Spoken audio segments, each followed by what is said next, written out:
Masuk akal nggak? Untuk tahu Allah, maka kita datang memenuhi panggilan Allah. Kemana? Ke rumah Allah. Untuk ketemu siapa? Ketemu yang punya rumah, bukan ketemu rumahnya.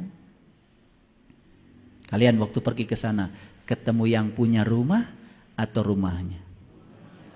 Sembuh siriknya.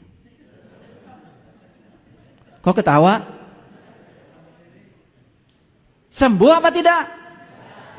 Tuh, gak sembuh.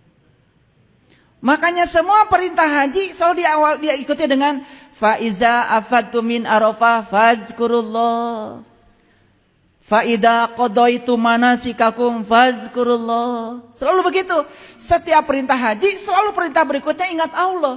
Karena haji itu hakikatnya adalah berkunjung ke rumah Allah, bertemu yang punya rumah, jadi tahu kepada Allah. Jadilah setelah tahu ingat kepada Allah. Bebas nggak siriknya? Kenapa kalian ingat piring, cucian? Udah 2 benda tuh. Piring, cucian. Apalagi? Suami lagi di mana?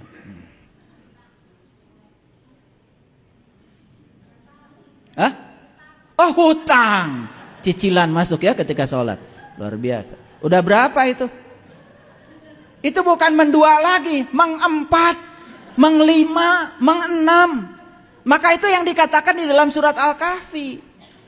Anjingnya 3, 4, 5, 6 itu. Anjing itu masuk. Itu anjing itu simbolisasi dari segala sesuatu selain dari dia yang sering masuk di sini. Karena kita tidak pernah tahu. Mau disembuhkan? Ya sudah. Berkunjung ke Baitullah, temu yang punya rumah, baru labbaik Allahumma labbaik, labbaik la syarika laka labbaik. Sembuh enggak dosa yang lalu? Sembuh enggak dosa yang akan datang? Oke, kita baca dulu ayat ini. Sesungguhnya Allah tidak mengampuni dosa syirik. Syirik itu apa tadi? Akibat. Gara-garanya apa? Tidak tahu. Tapi Allah akan mengampuni dosa apapun asal jangan syirik. Wa yaghfiru maduna dzalika liman yasha. Kalau begitu, jawab pertanyaan saya. Kalau begitu dosa manusia ada berapa? Berapa? Masih belum bisa jawab, segini jelasnya. Berapa? Ya 1. Kalian gak bisa jawab kenapa? Karena selama ini terlalu banyak yang ngasih penjelasan. Dosa besar, dosa kecil. Wah, macam-macam dosa banyak. Menakutkan. Bahkan kemarin tuh ada yang tanya sama saya. Ayah, saya pernah ngaji. Jangan punya harta banyak-banyak. Kenapa? Punya kampak saja sudah berat katanya pertanggungjawabannya. Ya Allah. Ngaji di mana saya bilang? Islam itu mengajarkan kita zakat. Kalau Islam mengajarkan zakat berarti Islam mengajarkan kita benghar. Dan zakat itu akibat dari benghar. Itu benghar mau zakat. Berarti sebetulnya ketika kita diperintahkan zakat disuruh apa? Disuruh kaya. Iya boga kampaknya cenah geus hese pertanggungjawabanana.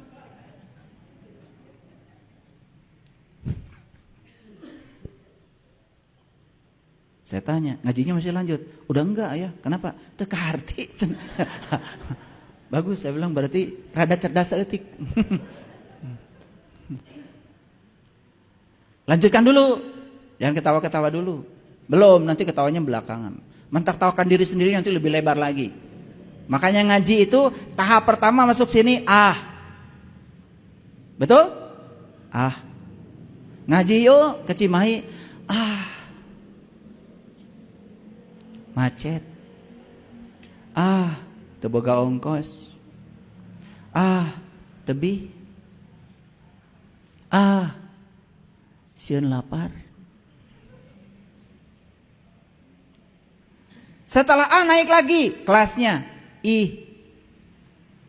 Ngaji yuk. Kemana? Ke Cimahi. Ngaji apa? Ini nih YouTube-nya. Coba dengar. Ih gening. Rubah kan? Gitu nggak kalian? Ih gening. Rada bener cenah. Makai rada. Itu. Berikutnya adalah Duh? Kapan kalian bilang Kapan? Keheula.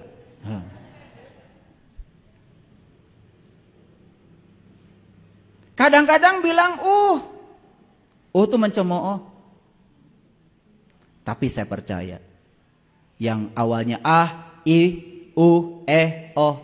pasti ujungnya pasti ngan duka iraha.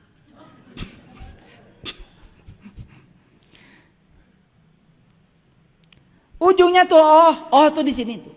Kalau sudah tuh sudah bulat, sudah sempurna. Coba bilang tuh bulat. Makanya yang menciptakan angka 0 itu bukan aljabar, Bapak Satar.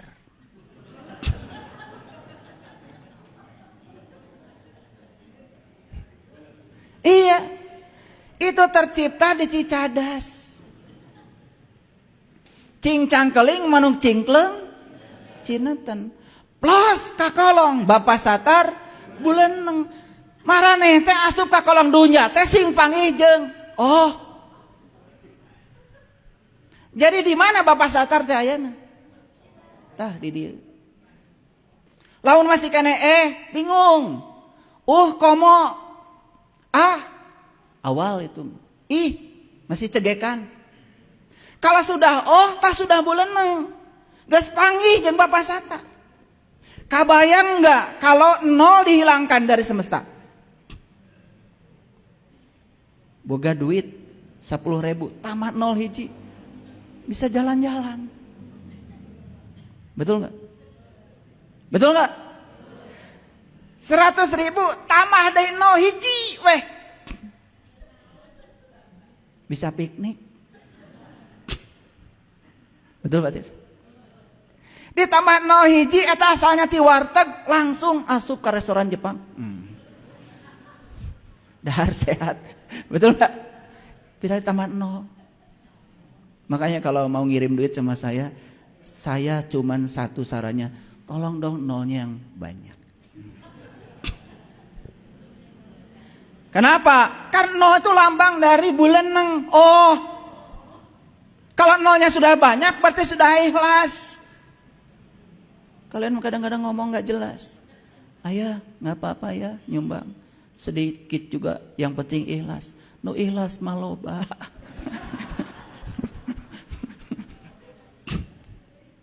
Paham sampai sini? Ini belajar 0 dulu. Salah sangka 0 temukan aljabar. Bapak Satar. Maka apapun angka kalau dibagi 0 hasilnya tanpa batas. Jangan sepelekan 0. 0 itu lambang dari kekosongan, tapi 0 lambang dari kesempurnaan. Itulah kenapa kalian pergi umroh, pergi haji, walaupun Ka'bahnya kotak, jangan mengelilingi Ka'bah dengan geometri kotak, harus lingkaran. Karena lingkaran itu lambang dari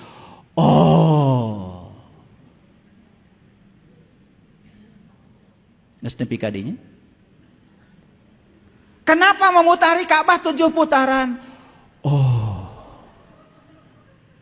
Kenapa memulai Ka'bah tawaf itu dari Hajar Aswad? Sudah mengerti hakikat Hajar Aswad. Kenapa harus lewat Multajam? Kenapa lewat pintu Ka'bah? Kenapa makam Ibrahim ditaruh di luar pada kata Quran makam Ibrahim di dalam? Katingali.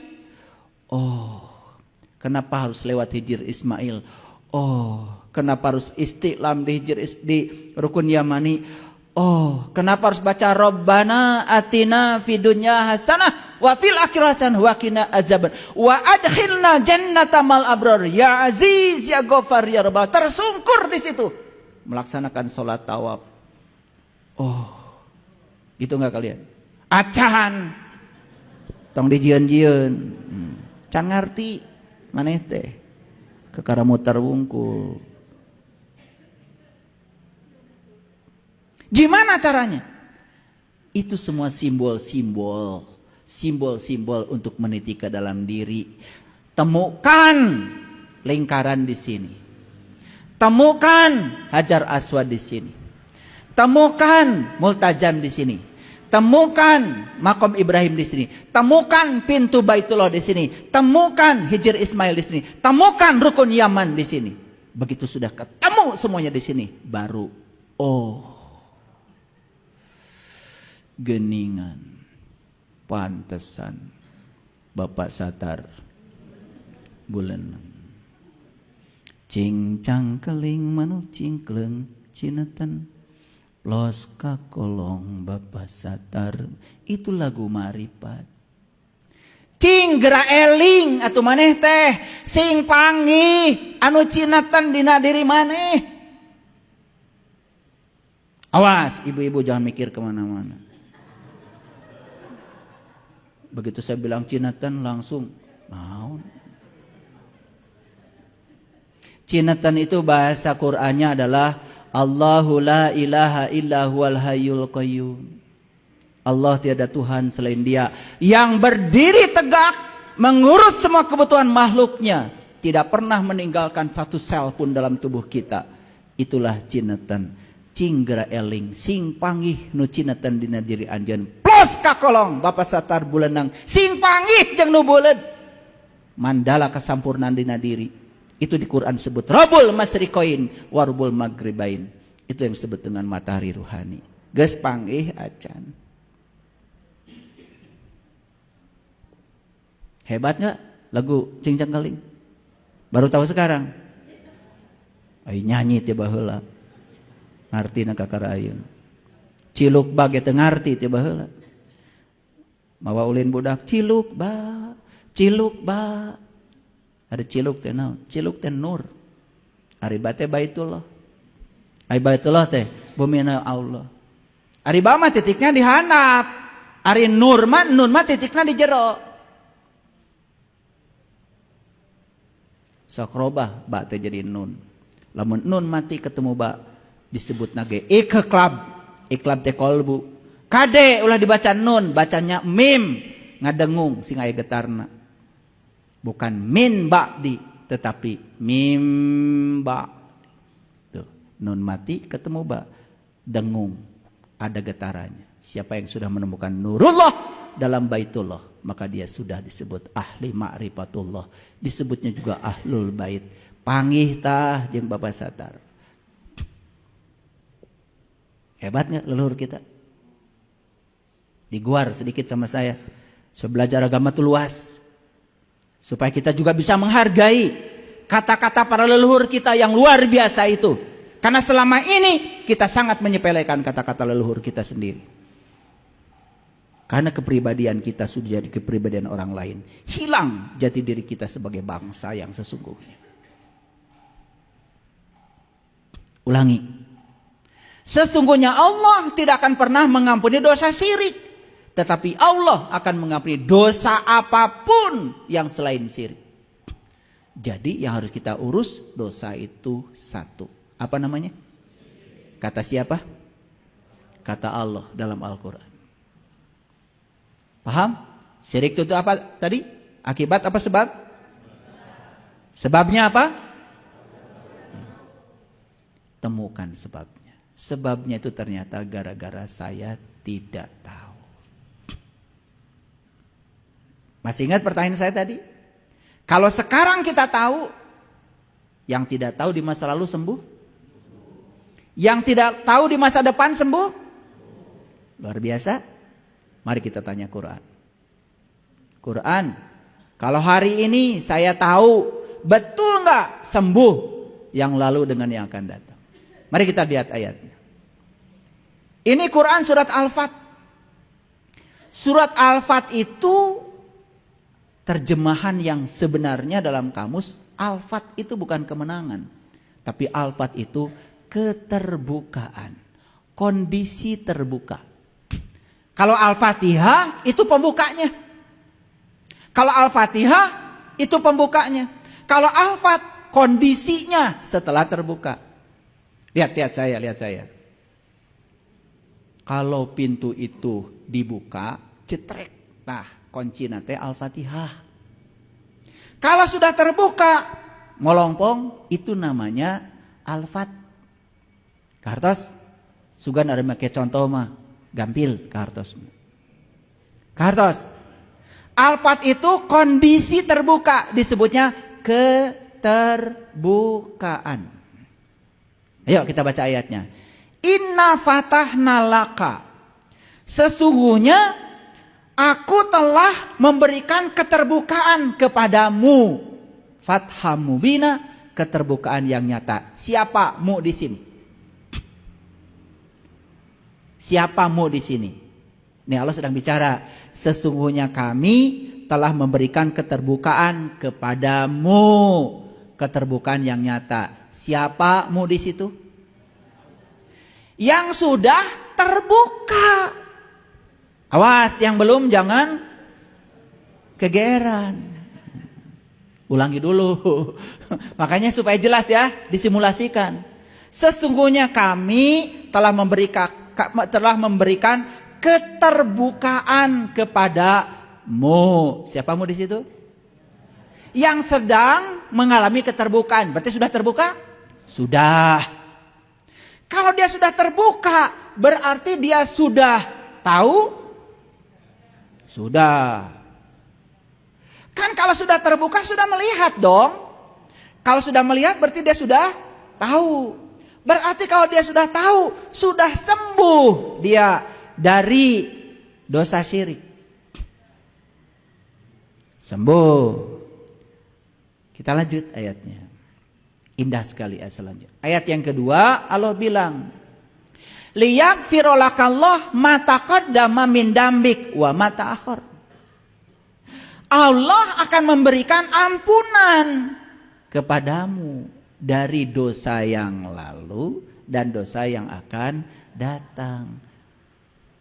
Awas, hati-hati. Wah, saya sudah dapat kemenangan. Kenapa? Sudah Idul Fitri, cek saha maneh menang. Kan cek maneh. Sebentar dulu, referensinya harus jelas. Ya. Makanya siapa yang sudah Idul Fitri, sudah diampunkan dosa yang lalu dan dosa yang akan datang. Dor nyeun dosa dan bakal datang getos diampunkan. Padahal ini ayat hubungannya dengan Quran surat An-Nisa tadi. Kan dosa cuma satu. Apa tadi? Syirik. Syirik menduakan Tuhan. Gara-gara apa? Gara-gara tidak tahu. Yang bisa disembuhkan itu adalah dosa tidak tahu. Kalau hari ini tahu, awas jangan sembarangan. Karena ada kata-kata diampunkan dosa yang lalu dan dosa yang akan datang. Ah, nyeun dosa weh segala.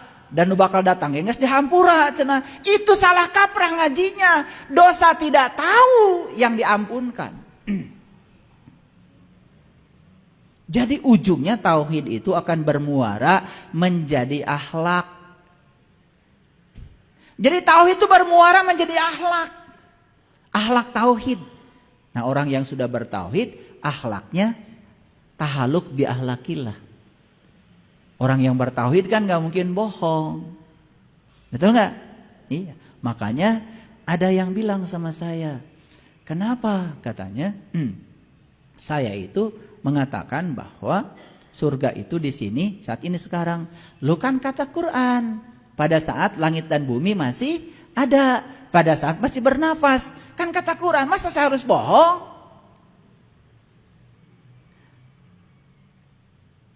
Gitu. Paham sampai sini? Oh, ini diulang-ulang dari tadi. Kalau nggak ngerti tuh udah keterlaluan ini.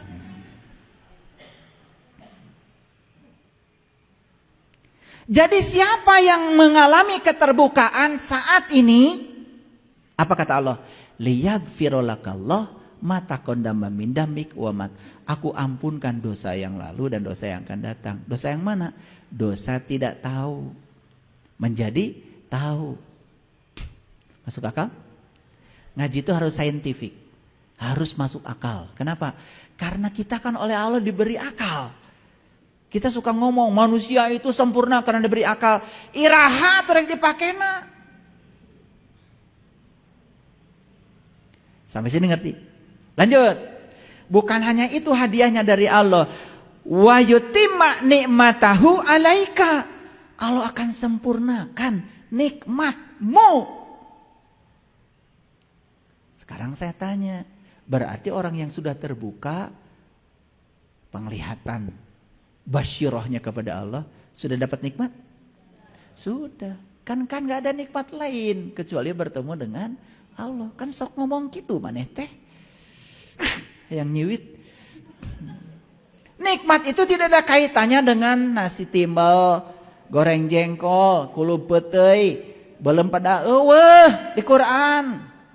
Nikmat itu hanya diberikan kepada para nabi, para sidikin, para syuhada, para solihin. Teu aya nikmat keur anu botram mah.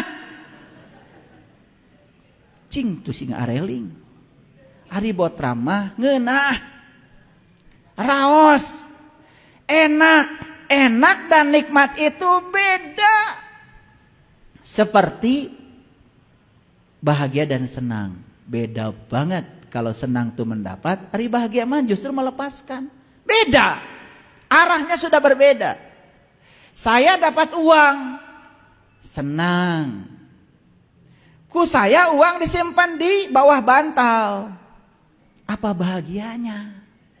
Tapi ketika uang saya bagikan untuk orang yang butuh, saya bagikan untuk mereka yang kesusahan, dikasih uang sedikit saja sumringahnya luar biasa. Ternyata uang saya tidak ada artinya dengan kebahagiaan yang saya dapat melihat orang lain bahagia. Tah kakara cerdas.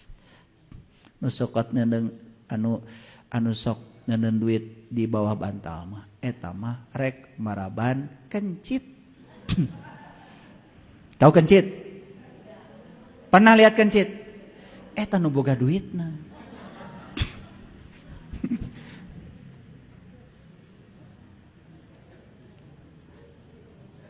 Can kaharti kene? Apaan eta duit teh beakna teh ku si eta kene? Kumaha? Kudu dijelaskeun we. Kencit jadi tuyul, jadi salah sangka, pikiran lagi. Kencit teh eta tah make jilbab di kacamata. Kumaha? Ngaos ti kapunggur dengan salah sangka we. Kencit teh eta cenah tuyul boga tatangga. Merhatikeun tatangga, eta leumpangna kitu jigana mah cenah ngakod. Tuh. Maneh mah kitu wae cenah ari ngaji tauhid.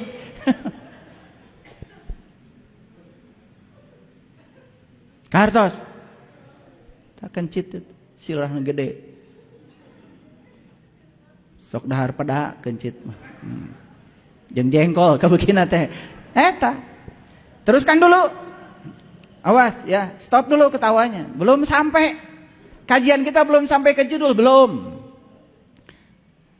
Kan judulnya tadi mau sakinah. Mau sampai di kelompok orang yang 10%. Tidak mau masuk kelompok yang 90%. Itu kan belum dicapai. Tahapan kita belum sampai ke sana. Step by step. Saya cara ngajarnya supaya keharti. Gitu. Dah pengennya saya itu kalau duduk di sini teh cicing weh, marana teh ngarti. Gitu. Pengen ngaji teh gitu sebetulnya mah pakai energi. Yang bobor ba cicing, gogorowokan ge cang ngarti kan wae. Tapi enggak apa-apa. Yuk lanjut ya. Sesungguhnya kami kata Allah telah memberikan keterbukaan kepadamu. Mu siapa tadi? Yang sudah terbuka. Yang belum apa enggak pengen?